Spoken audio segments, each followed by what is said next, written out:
गोपाल ओगाल गीत फगुण मासरे फिटाई कहूची कृष्ण पादे देई चित आंब डाल दे सिका बेका तई जतन रे टांगी दिया रंग अबीर को मुंडरे लगाई नाचे गौड़ पुआ मथुरा गौड़ गोपर गौड़ पाली धरी थिब भाई राधा रानी कर ताटक चोरीर विषय गाइबी मुही दोल विमान रे श्याम सुंदर नाचिब नाचिब बांधी घुंगुर नाचिब नाचिब बांधी घुंगुर नाचिब नाचिब बांधी घुंगुर नाचिब नाचिब बांधी घुंगुर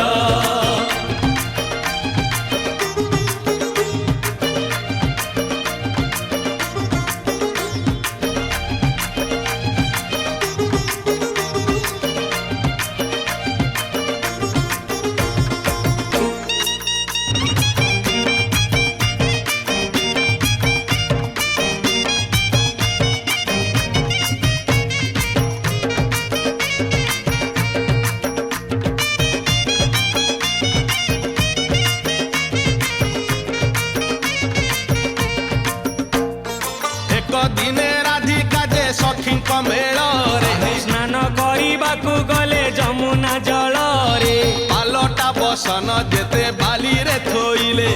सुना अलंकार जेते देहरु काढ़िले जमुना जल रे काले हजी जीव बोली कानरु सुना ताटक राधा देले खोली ललिता विशाखा अष्ट सखी संगे राई जल क्रीड़ा रे मातिले कौतुक होई एही समय रे चिल पखी हे सुनार ताटक नेला टेकी हे सुनार ताटक नेला टेकी हे सुनार ताटक नेला टेकी हे सुनार ताटक नेला टेकी हे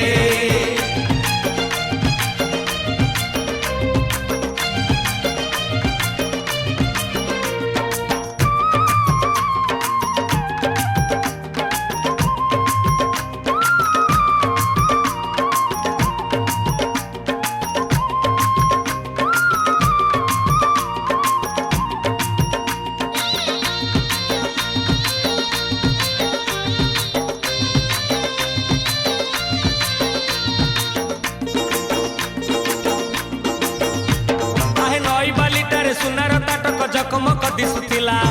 मांस खंडे भाभी चिल पकी जाई थंटरे उठेई नेला उड़ी उड़ी कुंज कदम डाल रे बसिला से चिल पक्षी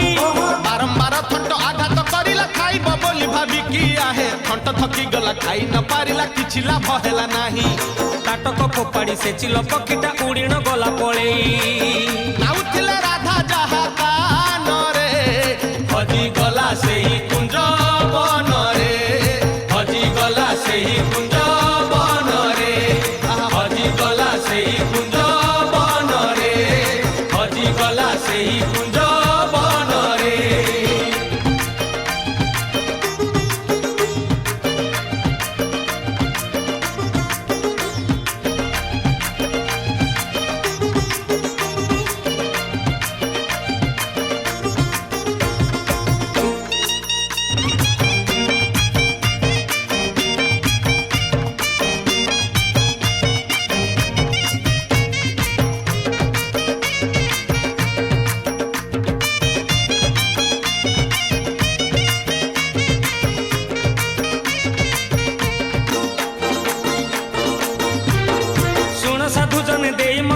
गोपाल ओगाल गीत फगुण मासरे फिटाई कहूची कृष्ण पादे देई चित आंब डाल दे सिका बेका तई जतन रे टांगी दिया रंग अबीर को मुंडरे लगाई नाचे गौड़ पुआ मथुरा गौड़ गोपर गौड़ पाली धरी थिब भाई राधा रानी कर ताटक चोरीर विषय गाइबी मुही